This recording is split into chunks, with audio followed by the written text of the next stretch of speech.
As the only city in the country with an established right to shelter, New York has a legal obligation to provide shelter for unhoused individuals and all families with children.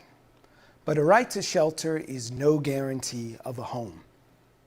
According to the Fund for New York City, half of New York City households can't afford to live here, according to a report they released last month. Now, typically, spending 30% or more of your income means you're rent burdened. New York City households with median incomes would need to pay nearly 69% of their earnings to rent the average priced apartment here. A renter's burden is now a city's dilemma. But there is a glimmer of hope, a 1 in 592 chance through NYC Housing Connect. The odds were once much more promising. But what has happened to the once ample pathways to secure housing for the working people of New York City? And how do we begin to recreate housing models that work for the workers? This is Luck and Lotto, a BHeard town hall.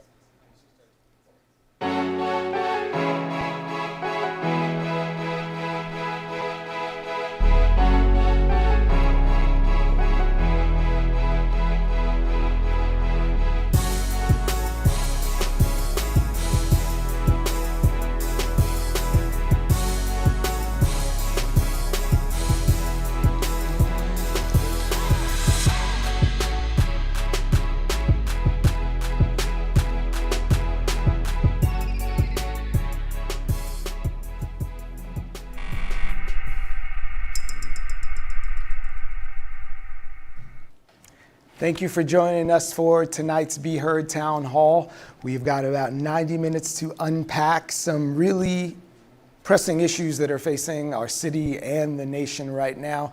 But I've gathered some of the brightest minds working on the thing, and maybe slightly more importantly, all respect due to those minds, the people of Brooklyn who are really living and changing this landscape all the time. So thank you for being here. Thank you for watching. And I'd love to introduce you to the panel right now, beginning right here with Grizel Cardona.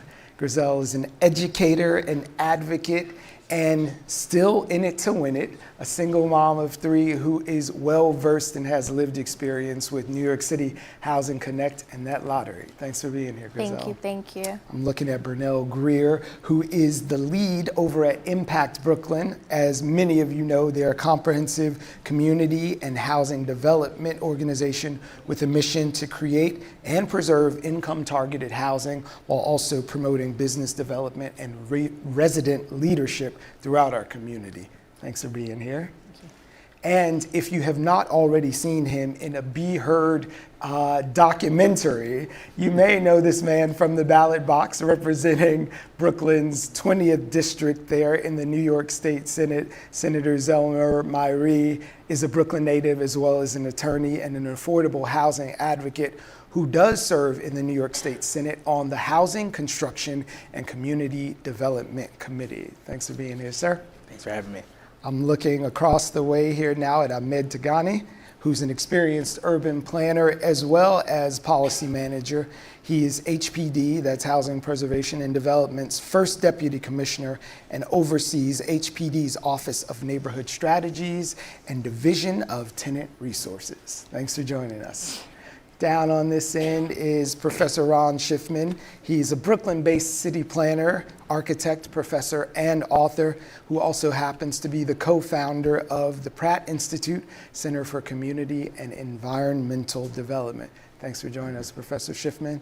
And finally, Rachel Holiday Smith is rounding out our panel. Rachel's the associate editor of The City, one of my favorite daily clicks, who also happened to be partnering with us on this evening's event. At The City, Rachel leads explanatory and service journalism and exhaustively covers New York City housing. So thank you all for being here, and thank you all for joining us. So they've heard your names. Let's get a bit of your perspective. I'm going to start down here with you, Rachel, and we'll work our way back. We've heard so much about New York City housing in the context of crisis. So I want to know from your vantage as a journalist, and each of yours respectively, what does a housing crisis look like from your standpoint? Oh, wow. Well, it really means people not being able to find a secure, permanent, affordable place to live. And I've seen that in so many ways. I actually interviewed Grizel about that for a story I did a couple of years ago about the housing lottery, and we calculated, that the people who make the least, who are applying for those units, have the worst chance of winning. And if you have higher income, you have a better chance of winning, which is super obvious to all the people who develop housing, actually. We can talk more about that, but... and we shall. But the people who are clicking those lottery units and applying again and again, it's just completely frustrating.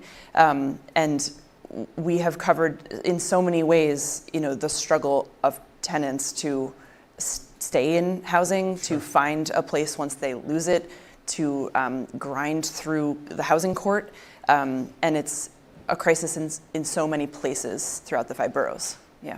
So, professor, architect, planner, you've been in the game for a long time looking at these problems, if they've grown and contracted in the city, if they ever have. But what does a housing crisis mean from your standpoint?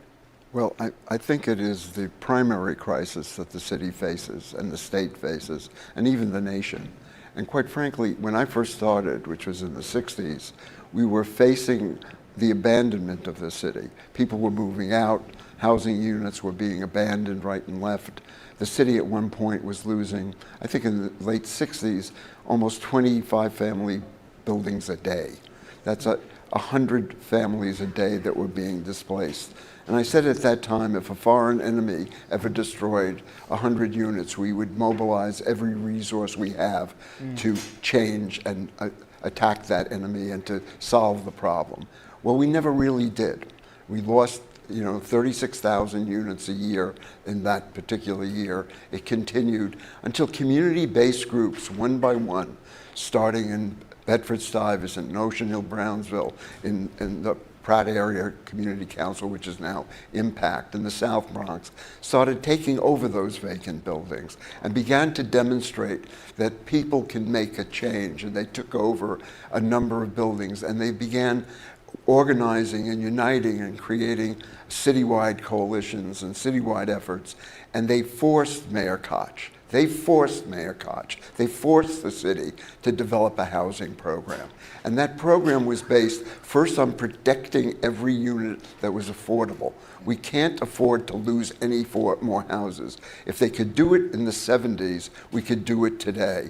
And so what we really need to do today, and what really faces us as a problem, is there's no will to attack housing. And we really need to create that will and demonstrate that with people organizing, we can make the change and we can really undertake the programs that are necessary. We can afford it.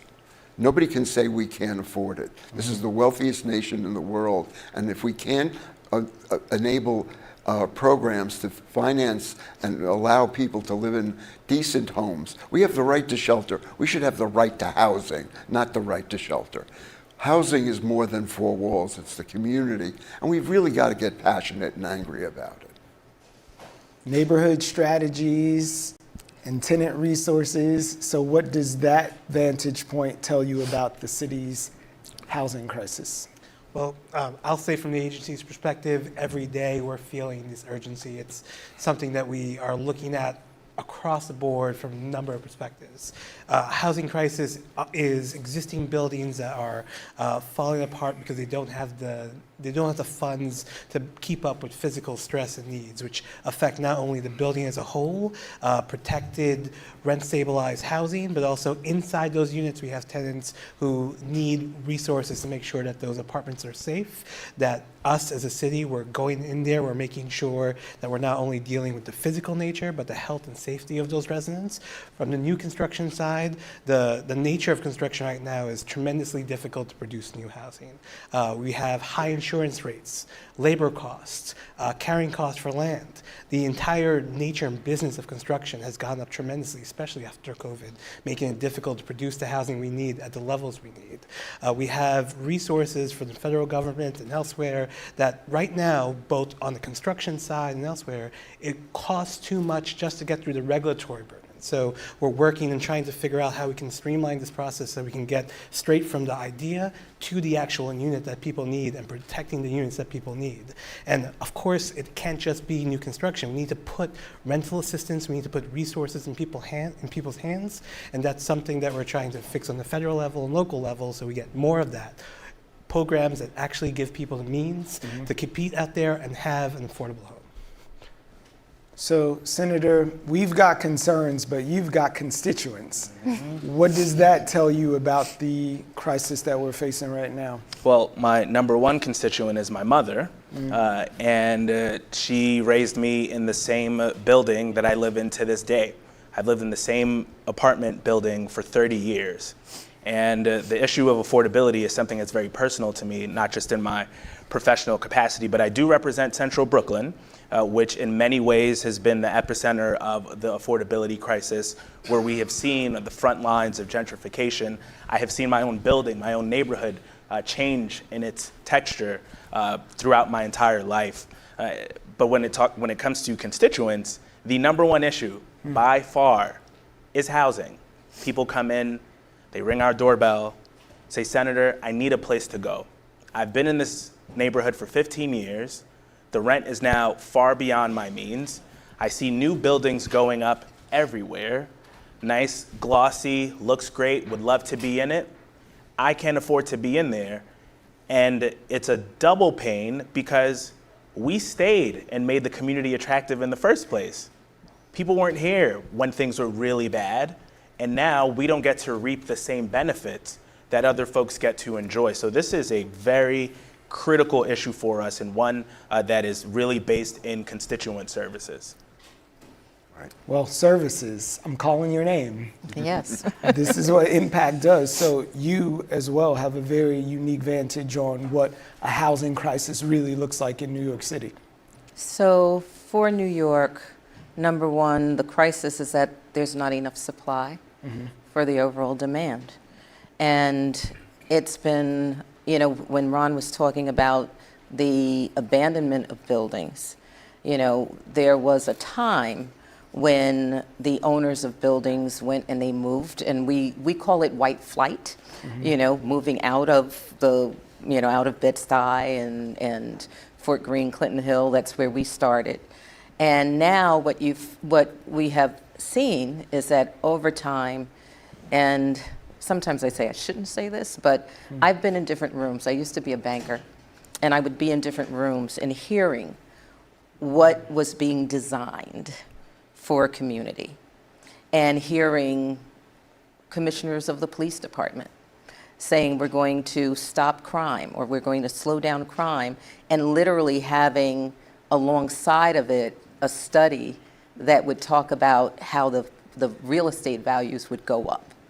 So looking at the reduction in crime, real estate values, and slowly but surely, and we always sort of step back and think about, or talk about they are doing this to us. Sure. And there are some things by design. One of the very first jobs that I had at the age of 14 was being in Harlem. I was summer youth student, again, and was in Harlem. And my mentor at the time told me, look at this land, look at this property. It is valuable because you can get to Jersey. You have every transit line coming into Harlem. If we don't claim it as the residents that are here now and to be civically engaged, to take hold of it, we will not keep it. And we no longer keep it. So there's a few things, again, because you see that there are certain neighborhoods that have been able to remain stable. But it's really how do you come together? And I think really in terms of being able to own, and right now it's very hard to do that because we're priced out, but having that opportunity to be able to own your property and be able to stay. But as long as you're with the whim of a landlord, the other thing is too, is that just the overall cost, we at Impact just, the city of New York did a RFP for a project, and we are partnering with others to be able to, and we won that project. But we are going to be building senior and affordable housing, income-targeted housing is what I want to call it, Yeah. because it's for people that are 80% of area median and below. And as we go through and in terms of building it, the thing is that the process, going through everything that you have to do, the land use process, going through, the city council, all the different parts, and then we have to put the financing package together. And in today's environment, interest rates are going up. So the cost to build this stuff is not the same. And so for non-for-profit developers, we're trying to keeping the prices low. But for-profit developers, they're looking at what kind of return of investment can I get? And so affordability, you're talking about instead of at that 80% of AMI, they're going to go up market, 130% of AMI. And being able to have people that are making moderate six-figure, being affordable to be able to live in the building. So there's also the rise in prices, and that's what you've seen. A lot of what's considered to be affordable is not income targeted for the people that live here and need to be here. Well, you mentioned AMI, so we're firmly in the alphabet soup Yes, of all area of, median income. Yeah, and we'll try I'm to gonna let digest you that a little answer bit that. going on, but not before we hear from you, Grizel. Now, you've been in the city, but you don't have to read the city to know about this crisis that we're facing right now. So just real talk. You have the lived experience. You filled out the application. You've been in the lottery. You continue to be in the lottery. Fingers crossed. That 1 in 592, you've always been the 593rd, I imagine. So tell us about the experience of what it means for you to see an affordability crisis in the city. For me, it's super important to continue to fight, but also what sucks, and to be honest, you mentioned programs. The amount in these vouchers that they're giving does not match up to what the current rent is nowadays. And it sucks because that puts us in neighborhoods that we're getting in buildings that are not livable. And being rejected from the Housing Connect kind of set me back a bit because I was like, well, I'm making money, I have money, but my voucher, because it did not make the rent, I could not get it. And I'm like, well, I could give, I don't understand. And, it brought my hopes down for a second. But it's hard because people like myself in the city and many others who cannot, I have 3 kids. So for me to be able to afford to live, I have to have 3-4 jobs. My kids are not going to raise themselves in the street. I have 2 boys with autism. I can't do it. And so I have to work with what I can and try to make it. If there was a way to make these vouchers to match up to what it is today, I think that people would be able to survive New York City. But it's hard, the jobs, even though they've raised, income is still not enough, and they still want to continue to raise rent. They still, and I feel like sometimes this lottery system can be a bit biased. And I'm speaking honestly, truthfully, respectfully, and I say that because if, let's say someone after me makes way more money than I do, I'm bumped off that list. And that's where I see it as the biases and the whole thing come in. But again, I'm not gonna give up. I'm gonna keep pushing forward because I know I wanna be that person, especially for those families who feel like they're losing hope in it. And I have family members currently in the shelter and they can't find anything. So, it really sucks, honestly, to, go through this.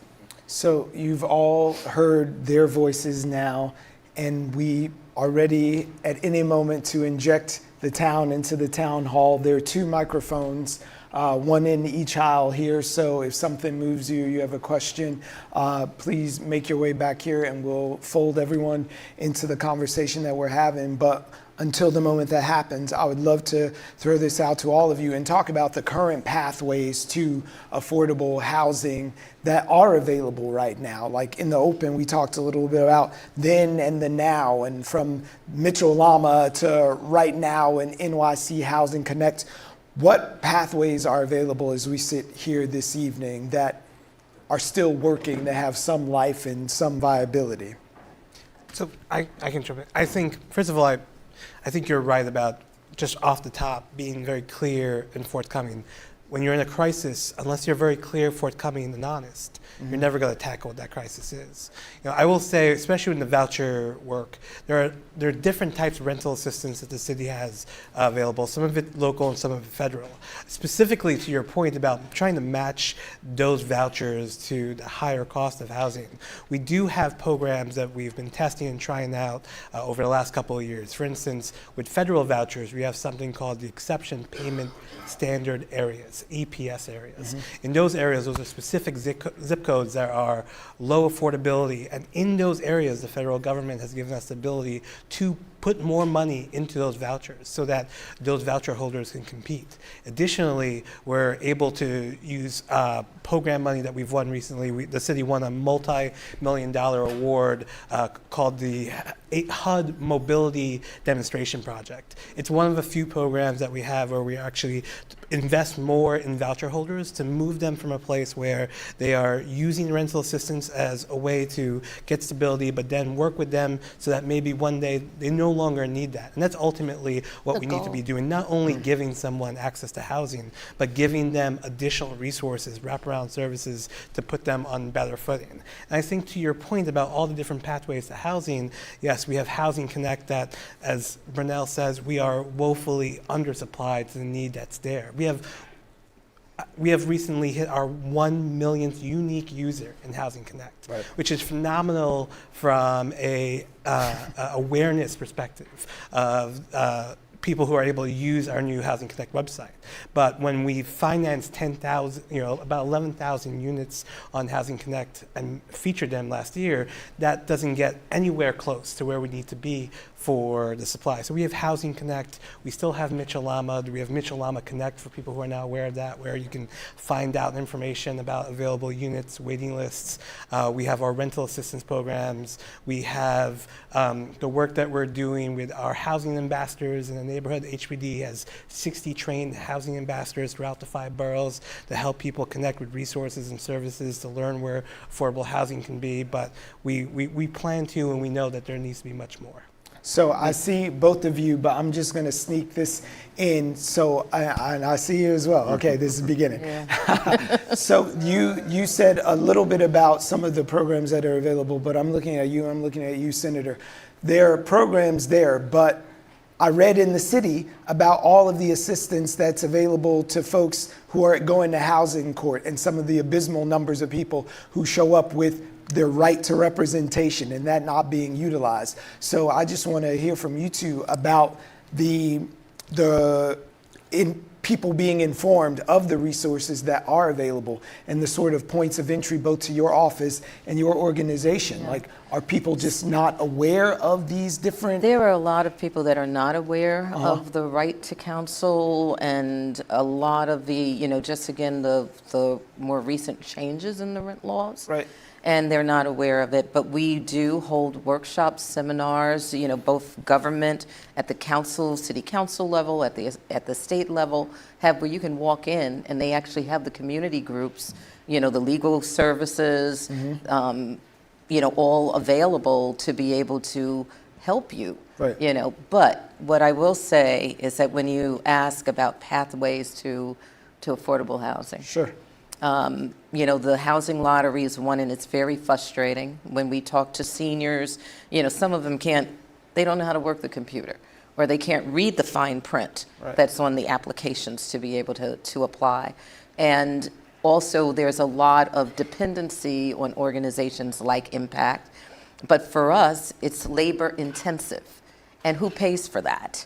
So if we don't get support, and yes, the housing ambassador program, but that's limited to a few, and there's not enough support for us to even be But doing you the mean work. literally filling bubbles? Literally You need helping the to help. fill out and educating folks that you have to be in it to win it. Sure, sure. And also knowing about the income levels Right. that you should be applying for when you see things. But also, I'd say more recently, over time, you'll find also in the housing lotteries, the income levels are higher than what people can afford. So you need it at 40% of area median income versus, 130%. So how do you, so what we have found for impact, we're working, quite honestly, more on preserving the stock Gotcha. that exists. Okay. And being able to just keep what we have left in place and not lose any more.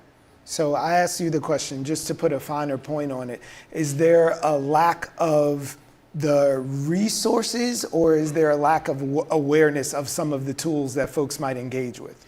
I think it is a unfortunate combination of both. And what we see in our office, and I'm going to take a second to lift up my staff, who are the ones that are dealing with folks coming in every single day. Sure. Oftentimes, the response is not one that people want to hear. I would love to be able to say, we do have places for you to go, and I have the hookup because I'm the state senator, and here you go.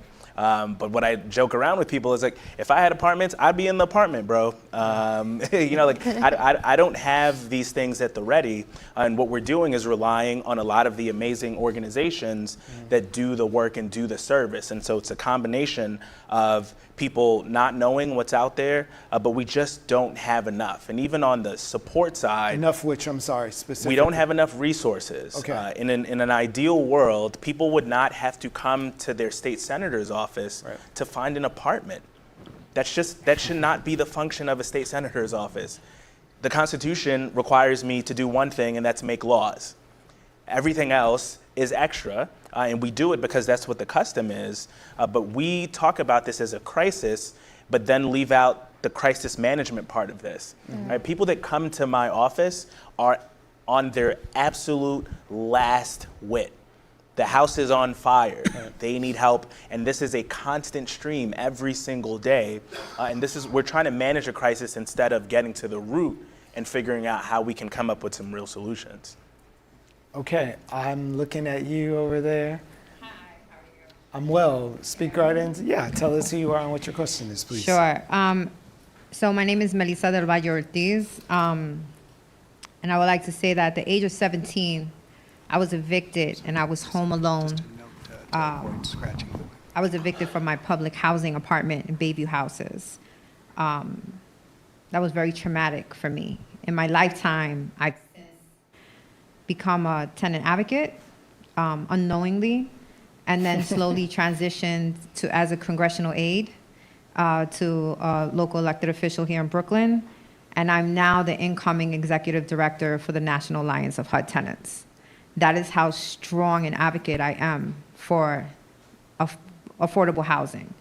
I would like to say to those of you that don't know, one of the city's secrets is a program called the Income Exempt Program. The city has failed its tenants in letting them know about a program that would proactively educate families on it's called the Income Disallowance Program. Say again, Income Disallowance Program. Income Disallowance Program from the City of New York. From the City of New York. And what that means is if you live in public housing and you've been unemployed, then the city will exempt your income if you gain employment through a federally subsidized job training program. They will exempt your income for 1 full year from your housing, for your housing rent calculation. And then for the second year, only 50% of your rent will be counted towards your rent, of your income will be counted toward your rent. And then not until the third year will 100% of your income be allocated to your household income. So imagine if I gained employment at $50,000 or $60,000 a year after being unemployed because I went through a job training program, banked all that money, And then my second year, I put $25,000 in the bank again. That's $75,000. I could buy a home. With $75,000, I could buy a home. How many of us know somebody that lives in NYCHA that's unemployed, that could go to a job training program and take all that money and put it in the bank? That is real opportunities. I think that is something that the city has failed to do during the annual recertification. I think that that is one of the hidden gems and secrets that's available to residents. There are many layers available to residents, and we need to work harder at educating about programs like that that are available to them, so that we can also start stimulating turnover in the developments that are meant to help to uplift our communities. That's it. Before you sit down, Thank you. I'm calling 311 in the morning. Like, what is, you've given us a key. Now, where's the door? Point us to me.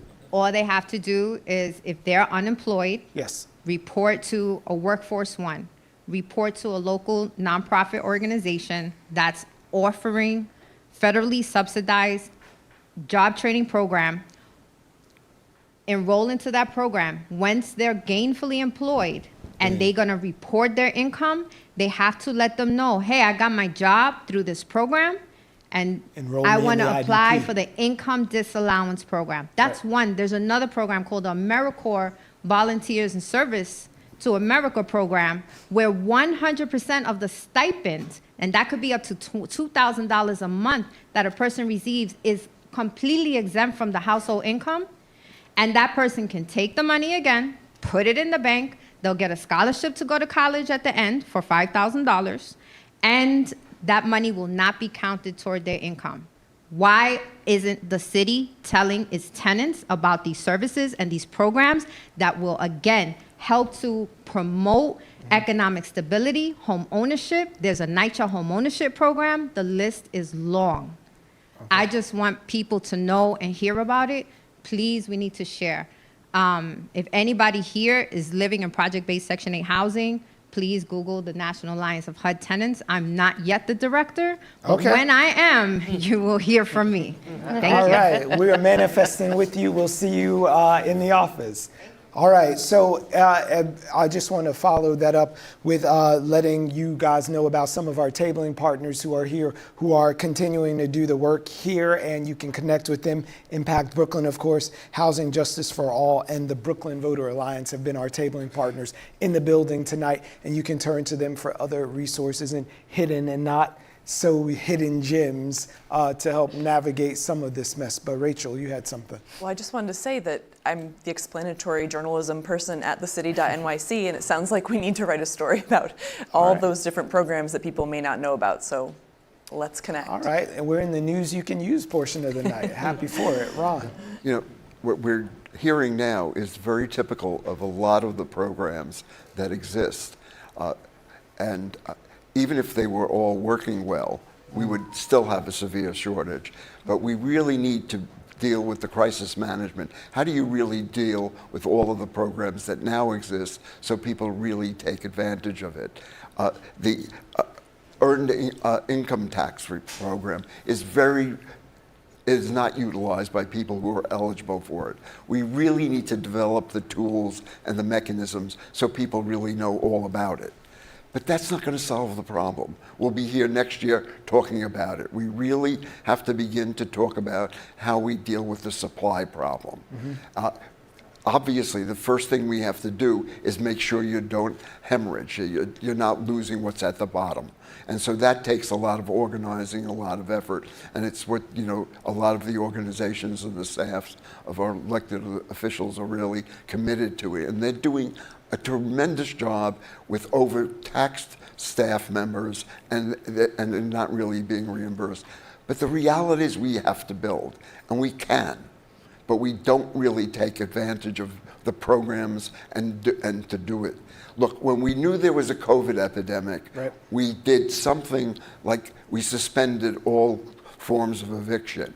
We poured money into various different programs in the United States. When we had a program when the failed banks came, we bailed out the banks at unbelievable amounts of money.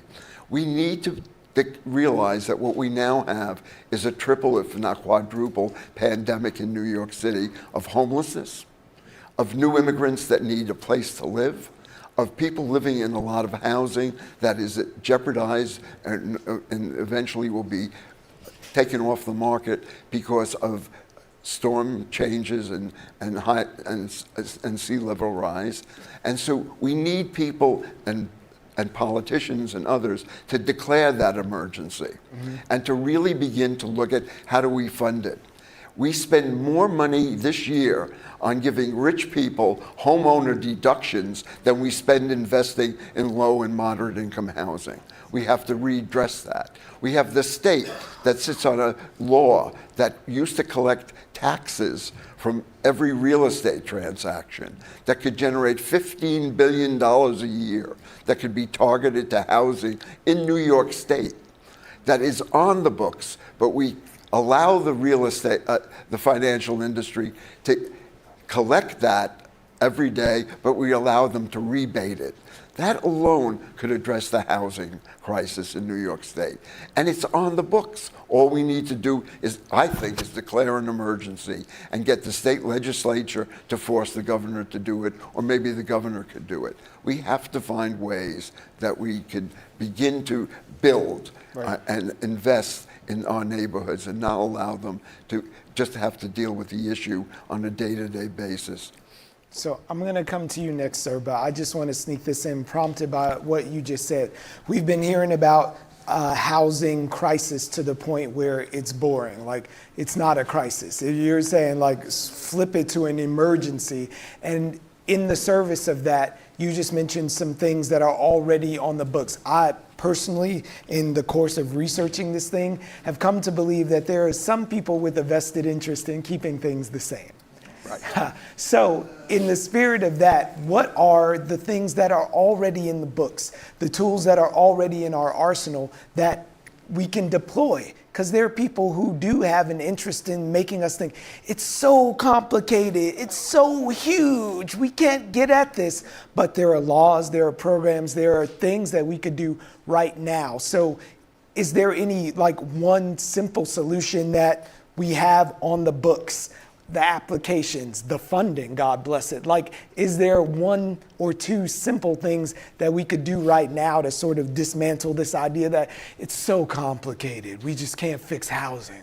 Yeah, I would say I agree with you. I don't think it's so complicated if you're action-oriented and you want to jump into this. I think from three perspectives, and I think I'm building on what Ron's speaking about, we need to obviously activate both the private and public sector to be building housing for people who need it. So we have our public sites, and we as a city need to build up our capacity to get back to a place where we're putting more sites through a community visioning process, coming up with a framework that allows and brings in the type of requests for development that fit the need for the kind of housing people have. And so as a city, we've made a commitment to go through all our public land, work with our state partners and federal partners to see how much of it we can put out there for community engagement and development on that land. But on the private sector sites, we have and have had the tools to make sure that our existing building stock has tools both as of right and discretionary. We're talking about J51 to make sure that the plumbing is intact, to make sure that the facades are in order. We're talking about our Article 11 that helps preserve income eligibility for people who are there and pay for the repairs those buildings need in the future. These are laws that we've had on the books and we need to see renewed. And going forward, we know that our loan authority wants to do, that communities want us to do things like work with CLTs, work to make sure that we are investing on ground floor uses that help the people in those buildings, daycare centers, laundromats, etc.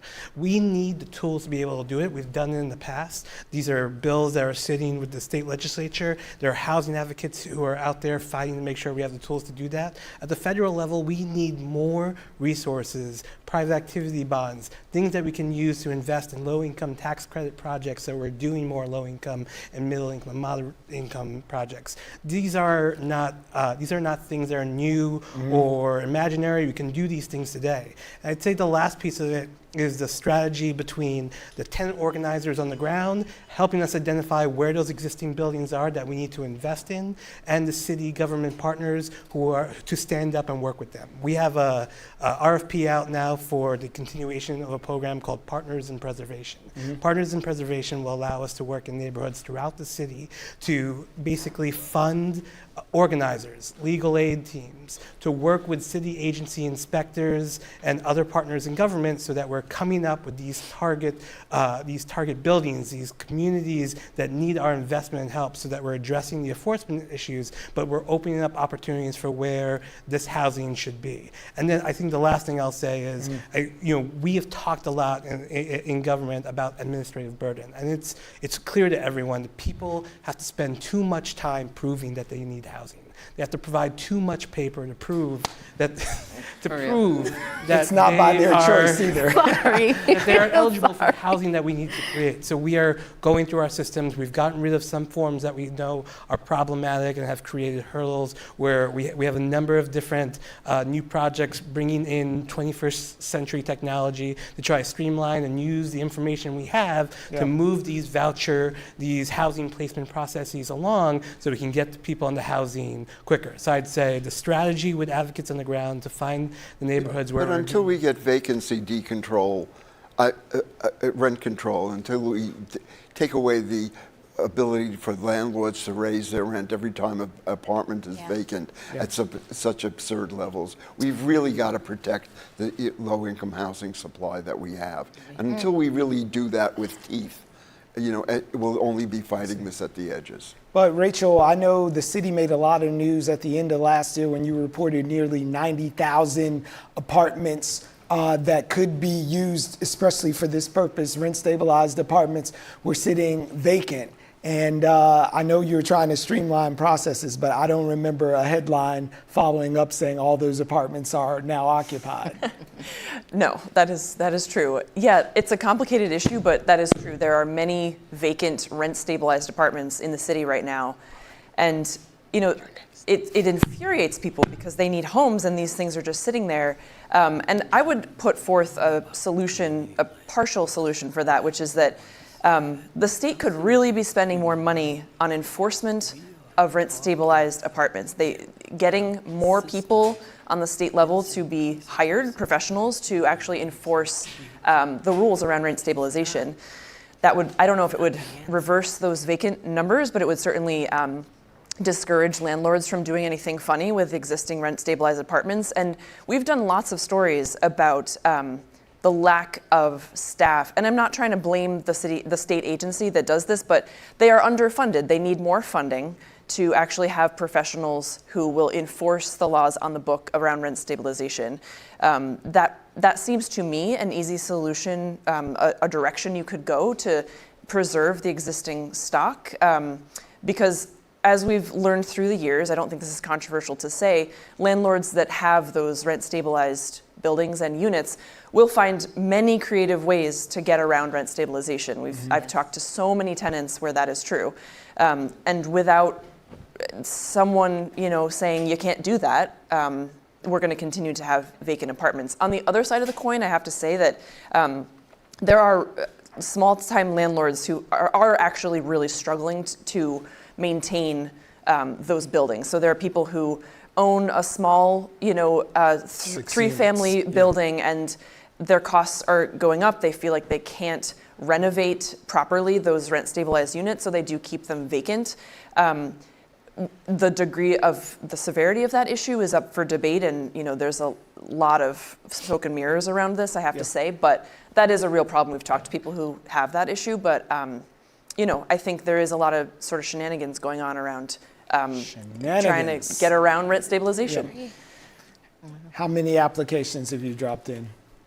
About 30. About 30. And to his point about paperwork, for me to have a shopping letter for my voucher, I have to renew every 3 months through BronxWorks. It kind of sucks because they tell me you have to show up at the building at 6 o'clock in the morning, first come, first serve. And I have to drop my kids off at school. I'm not gonna get there till 8:30, 9 o'clock. It's just not fair. So That has to change. So how many honestly. people are ahead of you when you show up after When I picking show up up, the it's like a kids? good 30 to 40 people in front Who've of been me. there since the 6 a.m. Yeah, And you, I've even had my mom cab her yeah. from Queens to the Bronx and for me to go, Right. and people will be sitting there with chairs Yeah. outside because they won't take a certain number after. Yeah, you got to have a team, please. Thank you. This is quite interesting conversation. I have mixed emotions. On one side, I'm like, oh, these are nice things going on and bits and pieces. On the other, where is the outcry for the lack of housing? And we know the crisis that is here. And I want to scream and yell about that, but I won't. appreciate But you. I know people who are suffering, and we all do, and they're only growing. And our best effort combined, I think Mr. Schiffman said it well, can only amount up to a nickel of the problem. It does not address it. But I did come here to ask just one question, and I want to say much more, because it's very emotional, to say the least. I wanted to ask Mr. Schiffman, but I think the HPD guy might also be well-informed, and others, about the community land trust initiatives that are taking place in this city. I think you may have started it, but also whoever would like to speak on it. Thank you. CLTs, break it down. Well, it was proposed by Paul Davidoff, who I think was the founder of the planning program you had, and the Pratt Center. We proposed it in the 1980s. Yeah. I think it was 84, 85 as part of a housing trust fund and as part of a inclusionary housing program. It took until the 2000s to get the inclusionary housing program, which was meant both primarily as an integration tool to integrate both racially and economically. Today it's used as a financing tool, and quite frankly, it doesn't work as a financing tool, because what it does, it hollows out the middle and it provides housing for the cream of the affordable area. We have to get rid of the word affordable. We have to talk about low-income housing. We have to talk about moderate-income housing. We have to talk about middle-income housing and put brackets on it. We have affordable housing here in Atlantic Yards at 160% of the median income. 160%. Maybe it's 140%. I may be increasing it slightly. The reality is the people who lived there that were displaced could afford only 50% of the median income. And so we're not meeting the need, and we have to redesign those programs so that it works.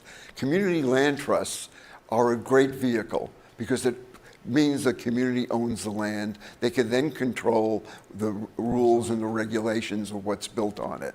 It would have worked very well in the 70s, 80s, and 90s. Now it's a hard push because there's less land available. And so what you have to do is begin to look at how we look at interstitial land, how we take some of the land that is being misused by the private sector and begin to look at that. How do we take some public buildings still and convert them to land trusts? And community groups are doing a great job. Impact is looking at it. Nostradamus in the Bronx is looking at it. There's one part of HPD that's looking at community land trusts, which will be underwater in one mortgage cycle. That's idiotic, and that's in the Rockaways. But that's what they're doing.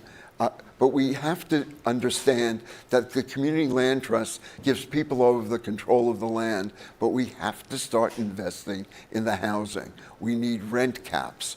We need resale provisions. We have them all. We just have to have the will to do it. And I really want to argue about that because I think it's important that we do it. You know, when I first started, I talked about the abandonment in the city. The victims of abandonment were poor people. They, and as you pointed out very carefully, you stayed, your family stayed. Community-based groups like PAC and Bed-Stuy Restoration and Impact, excuse me. It's all good. Okay, It's the same. all of those saved the neighborhoods. Right. And they saved it, and now they're being pushed out of their neighborhoods by the work they did. And it's a contradiction that we shouldn't allow to take place. And so we have to find a way of really making sure that the victims of the regeneration of the city are not poor people and are not middle-income people. And we can do that. We have the know-how, but we don't have the will. Senator, talk to me about topo. So yeah, I was going to try to jump in if you didn't throw it my way. So the Tenant Opportunity to Purchase Act is a bill that I sponsor, really born out of this CLT model and movement, which would return the power back to the tenants. When we talk about individuals who have invested in the community and have stayed and have built it up, they should be able to reap those very benefits. And what this bill would do is say, if you are in a property that is about to be up for sale, the tenants, by way of some assistance from some of our amazing organizations here, should be able to get an offer to purchase the buildings themselves. The right of first refusal. They should have that right. They've been here. When we talk about paths to home ownership, I represent the 20th Senatorial District. I got both Park Slope and Crown Heights. I got East Flatbush. I have parts of Bed-Stuy. I have Prospect Lefferts Gardens, where I grew up on Flatbush, so I call it Flatbush, but yeah, that's a story for another day. Me too. And I still live on Flatbush. But we have been investing here. Sure. And I, as the representative of all of those neighborhoods, big-time state senator, I cannot afford a home in my own district. How would it work in your building where you've been for 30 years? Okay, so here's how it would work. If the property owner, and that's a separate conversation because we have a constellation of LLCs, Understood. so we don't know like who's what's what. But the check's clear right. every month. Exactly. Yeah, yeah. So, but let's say that it is a single property owner in the building that I've lived in for 30 years, has to give notice. They want to sell the property, they have to give notice to the entire building, and then the building, by way of a tenant organization, would then have to make a decision on whether they want to put in an offer to purchase that building. That requires some extra assistance. We have in the bill what would be qualified purchasers. So some of these organizations that do this work would be qualified purchasers. They would help the tenants with organizing, with deciding whether or not they would want to purchase that property. Then they get it. All of this would need support from the state and the city, of course. And then if that offer is not good enough, or if the property owner decides to go in a different direction, they would have the opportunity to make a rebuttal offer. But what it really, I think, encourages is the ability for people to have ownership, to be in limited co-op equity models. And it's not just about ownership, but about affordability as well, with permission from the professor to use that word, because you would keep the prices in a limited fashion. It's not just about generating profit. This is about, if you get to stay, right, then you get to put on for the next generation, the next family that gets to come in. And that's the stability that we're looking to create in our communities. My building looks incredibly different than how it did when I was 6 years old. The makeup of who was in there is very different. There's not a single neighbor on my floor that I had when I was 6 years old. None that look like me. Yeah. That's an intense thing to have to live with every single day. And I think it's important for us to really shift how we view ownership, shift how we view the right to housing. A lot of this is a political question, and I don't want to jump or step on any one of the further questions that you have, but I think it's a question of will. Yeah. I think it's a matter of whether or not we want to organize politically as tenants. We respect homeowners as a political bloc. We all do. Yeah. There are more renters than homeowners. It's a city of renters. Correct. But we don't view them the same way. No. And I'm a defender of homeowners. We do, I'm a big deed theft person. Yeah. I think it's very important. We have a lot of our homeowners who are property rich and cash poor, which makes them susceptible to a lot of these scams that we're seeing. Sure. But this is a city of renters. Of course. We should be a political bloc that people are afraid of. But we have not been able to organize as such, but we have great organizations, some of which are your tabling partners, who are trying to make that a reality. Well, we might have to start saying it's a city of landlords, because they're the ones who get the constituency. No, it's a city of corporations. So please. Hi, my name is Paulina Davis, and I'm so glad to hear the conversation shift to talking about ownership. That was actually my question. My grandmother and grandfather were able to get into homeownership through a limited equity co-op, actually the city's first unsegregated co-op. And so as I listened to someone say earlier, you know, if you could save $75,000, that's a down payment on a home. And the first thing I said to myself was, where? Because not in Brooklyn, right? And so all of the few friends that I have that have been able to buy have only been able to do it if, you know, they could go to a network of family and friends who could give them cash, because they're competing with all cash offers for homes that are $660,000 and need gut renovation. That part. Yep. And I think the thing that we're also not saying is a lot of the support programs that we hear about are about rental. And that's good because we need that. But it does become a question in a housing ecosystem. Have we gotten very comfortable with working class and middle class people not owning? And what does that do for the rental stock? If there are people who live in apartments who should be able to buy but can't buy, what does that do in terms of making those apartments available for folks who then can move into them? And so my question is, you know, how could we expand or explore the history with limited equity co-ops and maybe look at that model, ways we can improve upon that model to make collective ownership more accessible, and just noting too that looking at the complexion of ownership as well, because we are losing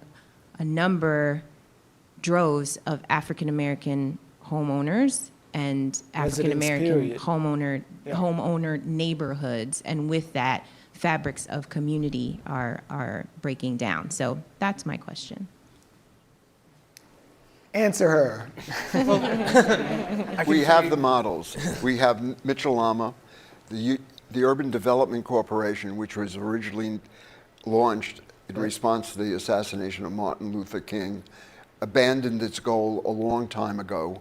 It could do what it did in the 70s and build about 60,000 units in a short span of time. And I think we should begin to look at those, make them no longer top down, but get communities involved. But those models exist. We can call on those folks to help us design those programs, again, if they pass, again, if they're funded. Because what we need, there's no alchemy that turns shit into gold, excuse me. And the only way that we can do it is by financing. And we want decent and affordable housing. I'm using the word with your permission this time. We really have to get those kinds of funds flowing again. All we got to do again is have the will, and we know how to design those programs. HPD has staff that can do it. The state legislative folks have to know what to do it. There are a couple of old people around who know what was done in the 70s when it was done. And it was done at a political time that was as divided as today. We talk about the split and we can't do things. But, you know, Johnson got through the civil rights legislation and he got through the anti-poverty programs, which abolished in 10 years, eliminated 50% of the poverty in the country. He did that with Dixiecrats and others splitting the Congress in 3 different ways. So we could do it today, but we have to begin to raise our voices. So the city of New York, any longer. The city of New York is actually having this conversation right now at the city council level to talk about home ownership.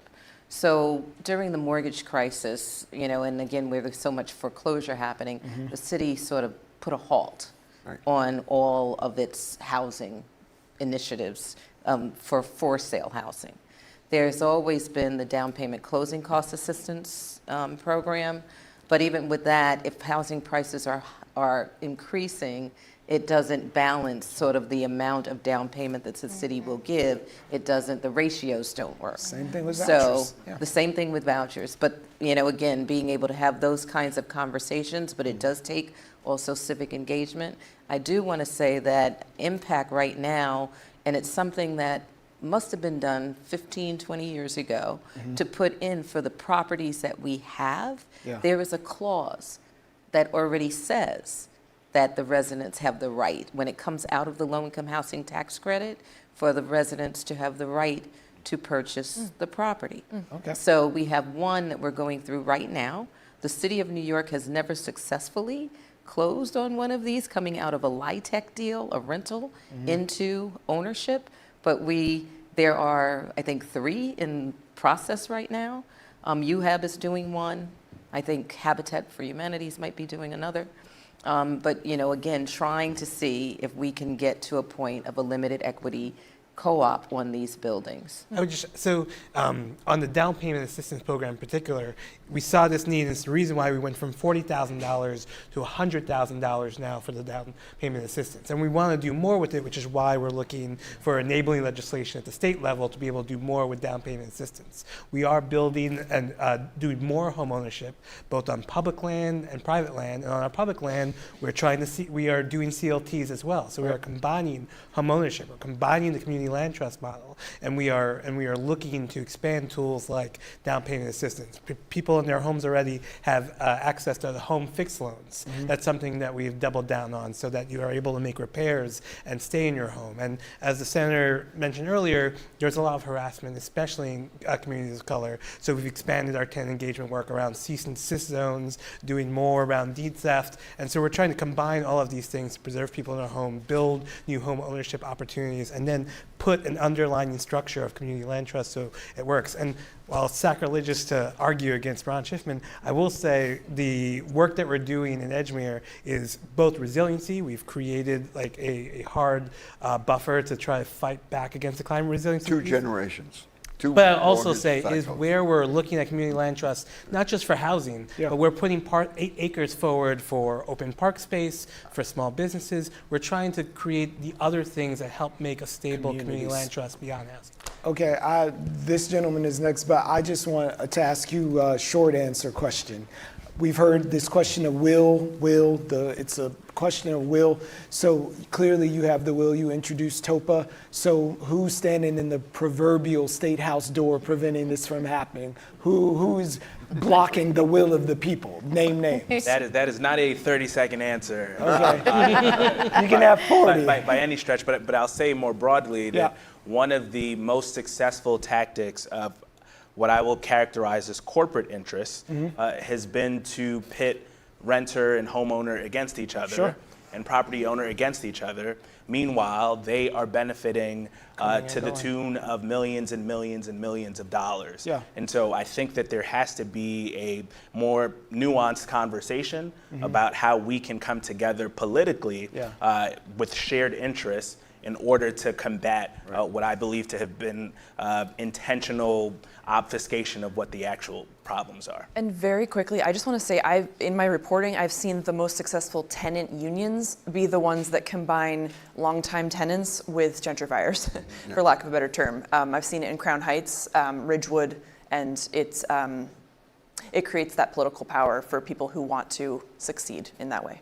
More power than real estate industry folks backing candidates for office? I don't know if I will go that far, but hey, you can dream, right? We can dream. To you. Hi, thank you for having this. So I've got an issue with housing discourse, modern housing discourse. Multiple people on this panel have talked about the problem is supply.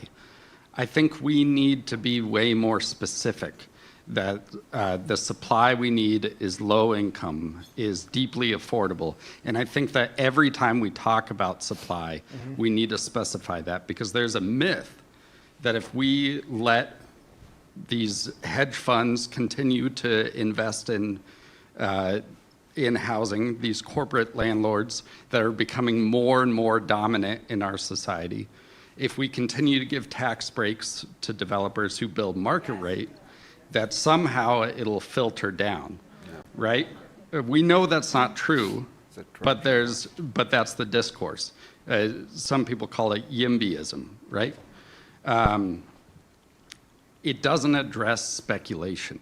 It doesn't, and I think what I'm interested in is how do we address speculation, real estate speculation, which is driving this crisis. If a corporation, and I'm not just talking about hedge funds, but any corporation owns housing, their interest is increasing the value for their shareholders. Yes. That means necessarily raising rents. That means necessarily evicting people. Continually. Right? Unless there's some checks on it. So I'm interested in vacancy taxes. I'm interested in what do we do about prop tech, property tech,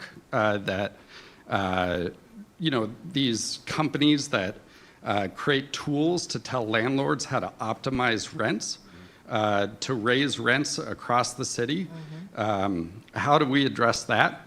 In 1917, renters in this city forced the city to develop the Mayor's Commission on Rent Profiteering. I think we need another thing like that. Okay. That renters movement, and I'm glad CLTs came up because that CLTs represent taking housing off the speculative market, right? Giving community control to over housing, which should be an asset for everybody, right? And New York City did it in the 30s during the Great Depression. We built housing before the federal government did, right? And landlords couldn't compete because the government did it so well. And then, of course, it became a tool for racism. It became a tool for segregating people.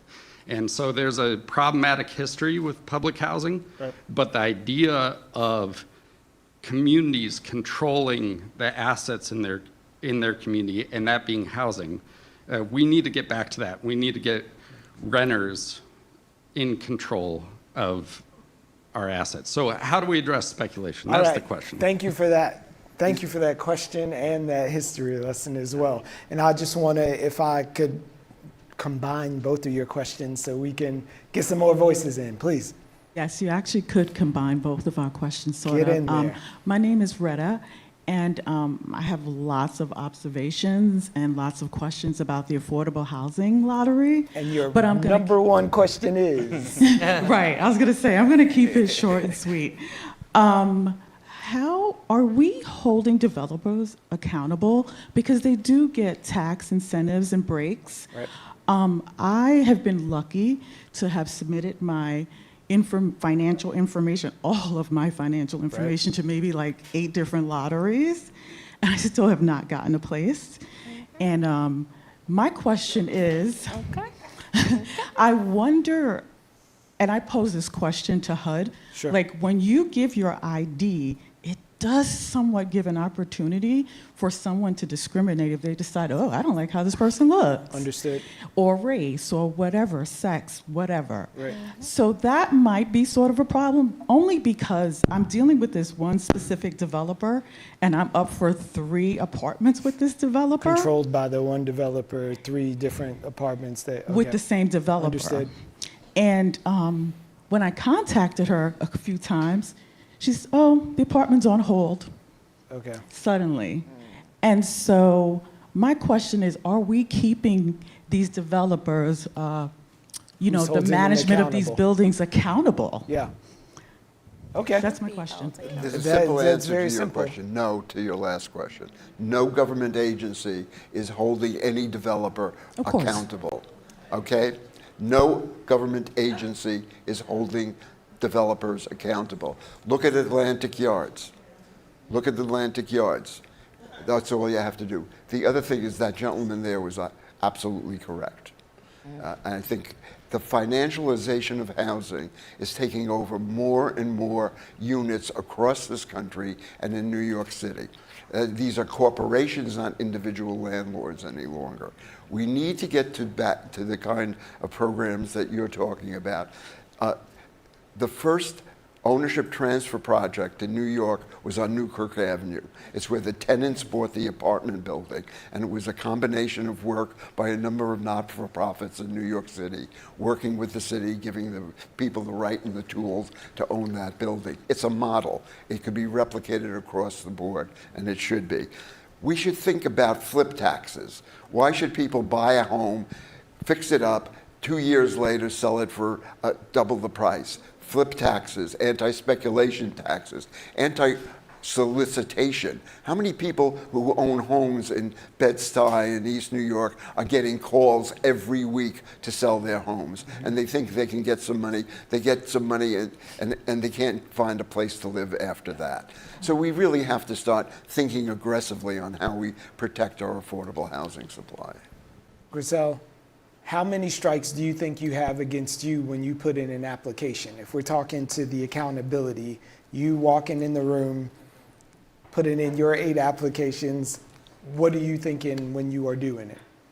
My first thought is, I hope that I'm dressed and look as presentable, because for me, I feel like if I'm dressed a certain way or I look a certain way, that gets judged automatically. So I always dress, but then when I get that turned down after, I'm like, oh, I did this for nothing.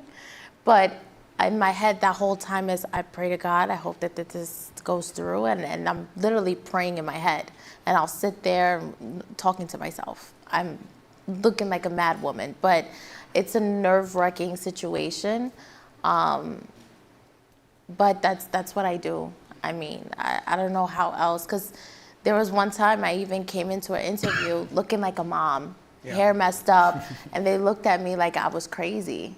But it's, like she said, she's right. I feel like they are being discriminative. That's why I mentioned also bias. It's they look at your ID, they look at you, and they're like, kids, oh my God. I've got turned down I went to go check out a spot in St. Albans, and because I have 3 children, they denied me. The realtor told me that. The landlord didn't say anything. You know how to smile on their face, blah, blah, blah. Right. But the realtor told me it's because you have children. And it hurts because it's like, really? Yeah. That's not fair. And it's not supposed to happen.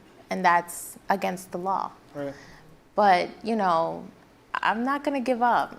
And I wouldn't want you to give up either. Do not give up, okay? So in that, and I'm coming to you, Yeah. but If I can, sorry.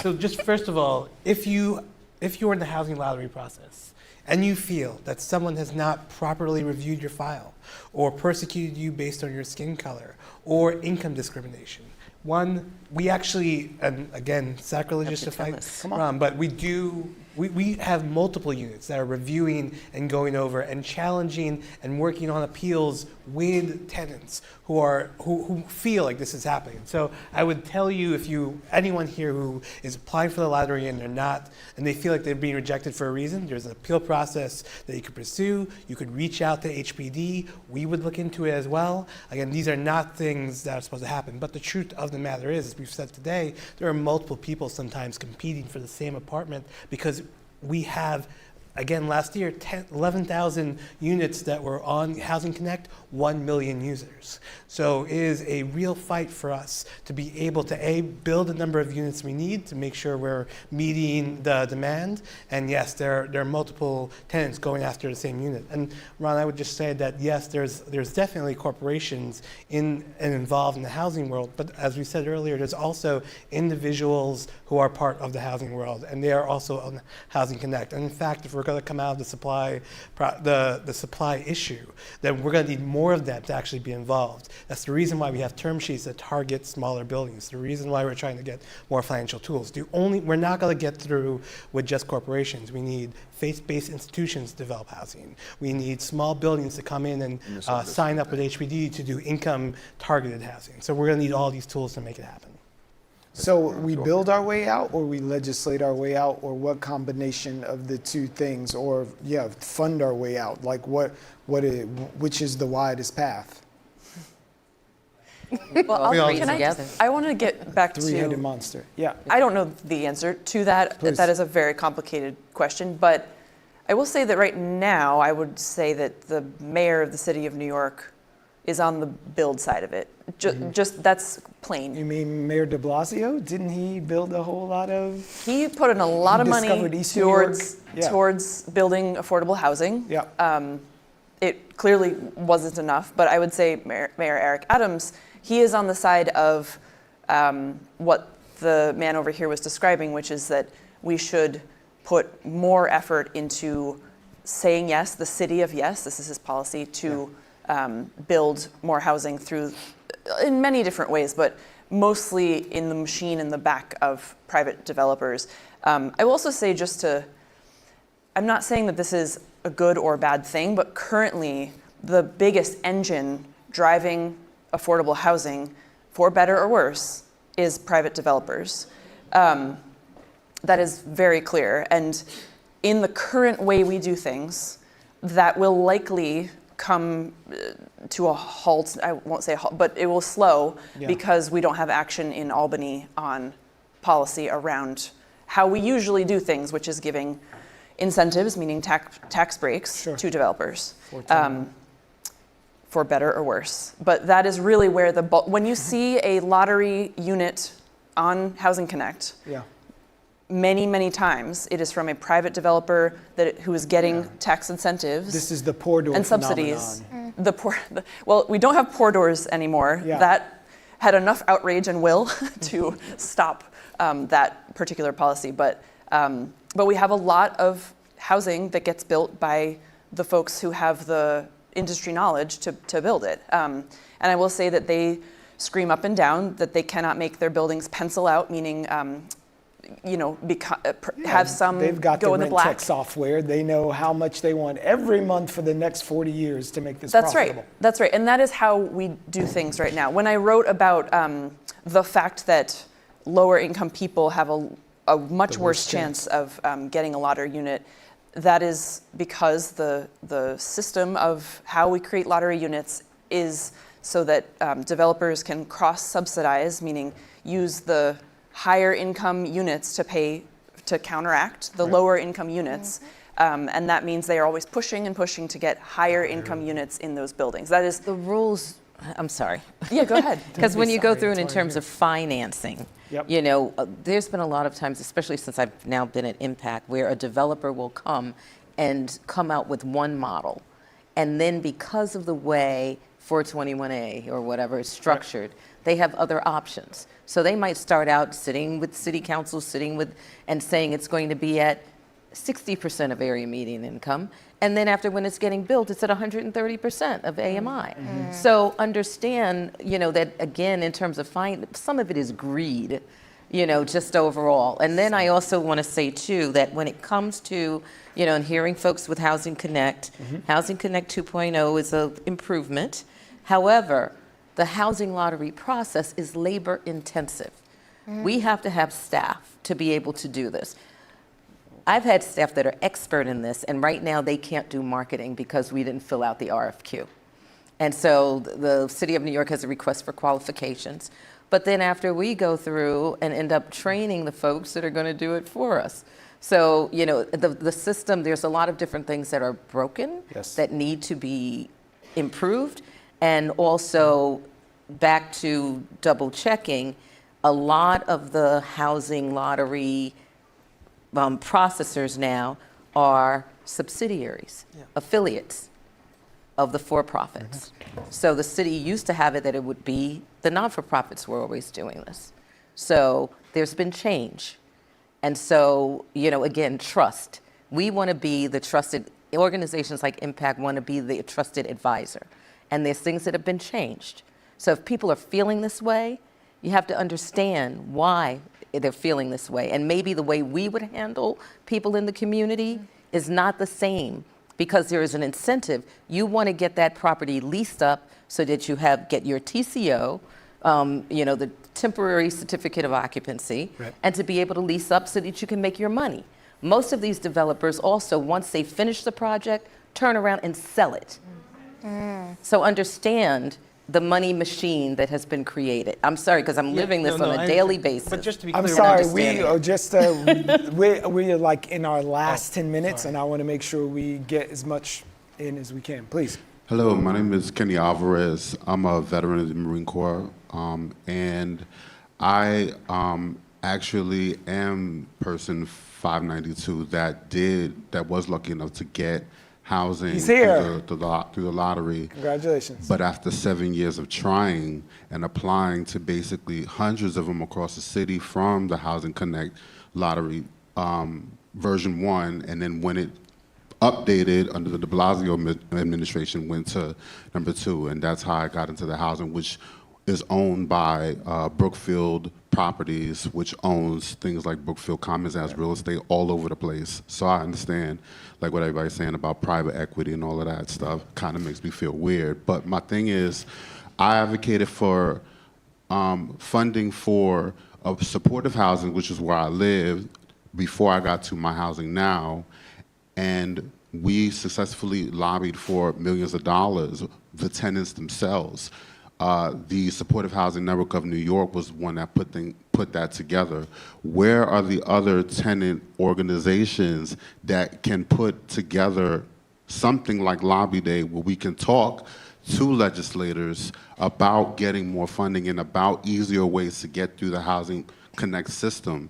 Because my thing is, after I had gotten into my housing, many of the different ones I had applied to before started hitting my lottery number again and again and again. And I know many, many friends and many, many people just like this woman here who I would love to give that opportunity to, but can't because they have to now wait for whatever system to pull their number up. So I just wanted anyone that could speak to any of those things.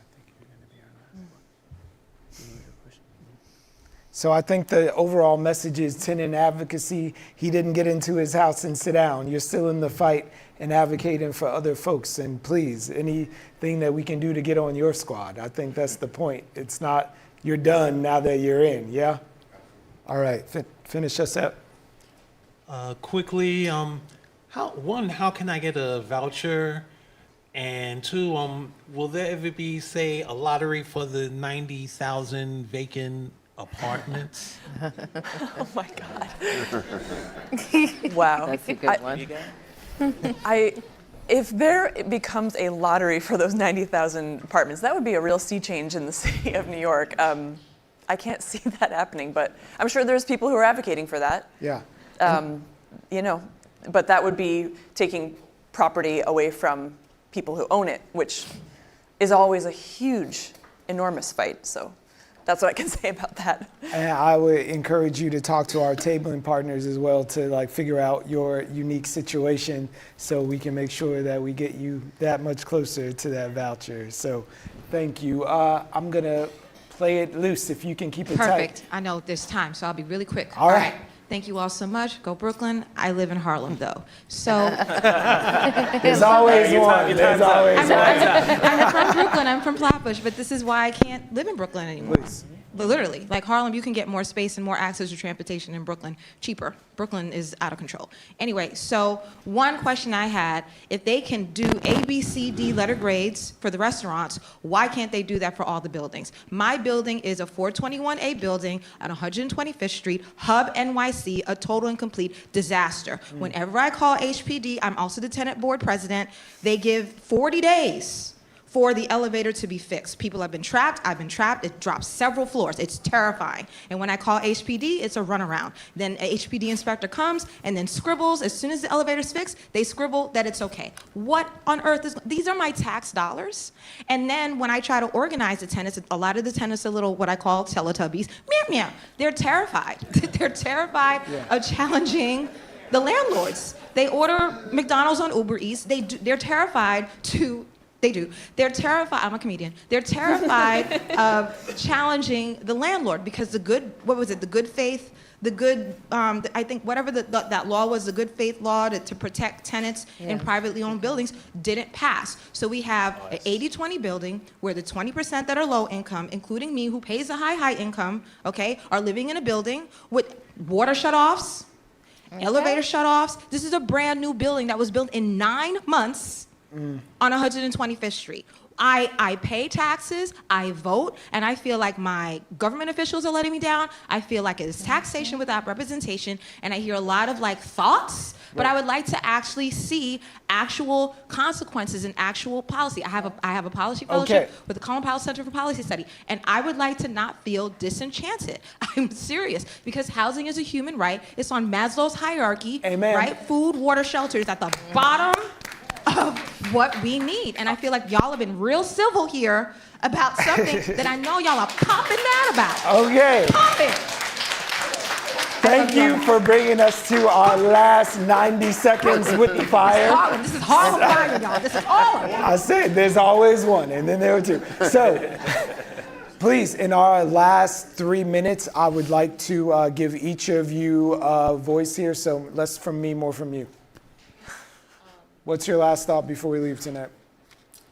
I just think that we need to do better with housing across the board. Yep. I think that HPD needs to do better when it comes to looking at these tickets, because I will tell you that I live in a building where you have rats this big climbing up to the 5th and 6th floor and trying to get into apartments, and we have babies and seniors. And I'm one who's had mice climb up the curtain and jumped on my kid's bed. I've even had to sleep with my children in a living room because we couldn't be in a room. And now I had to get outside cat to come in my house. But HPD needs to do better. Yes. And keep doing your thing. Just don't give up on us. Don't give up. Brunel, please. So my thoughts are really, again, this is a hard problem to solve, but I keep on thinking about this gentleman who just mentioned, how do I get involved, or how do I do this? So for me, it's really the civic engagement, raising the voice, not just saying, again, they are doing this to me, but, speaking out, speaking up. And also for organizations like Impact, we are community-based organizations. We have board of directors, we have committees. We need for you to serve with us. I'm on my last minute. Thank you. Be on the board. Okay. I think we got to have tough conversations. We both treat housing as a regular commodity, and we also treat it as a unique thing in our corporate ecosystem. For purposes of tax incentives, it is unique. For purposes of protecting tenants, it is not. For purposes of price gouging, it is unique. But when it comes to provision of services to people, it is not. We got to make that decision as a government, and we got to be held accountable. Shortest thing you ever said. I'm down to 10 seconds. HPD, we have more work to do. It's a very tough job. We recognize that. 2,600 public servants ready to do it. We've got some money. We got to put it to use to solve some of these problems, and we're ready to do it. Thank you. Housing is not a commodity. It should be a right. We should have a just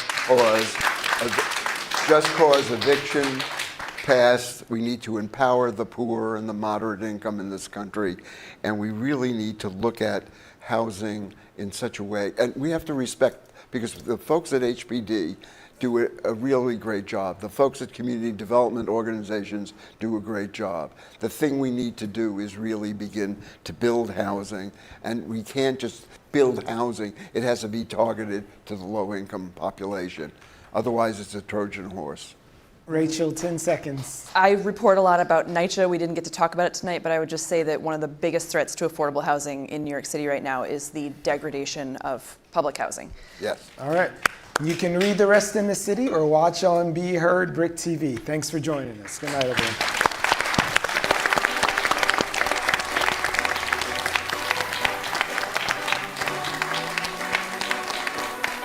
All right. Thank you. You were awake tonight.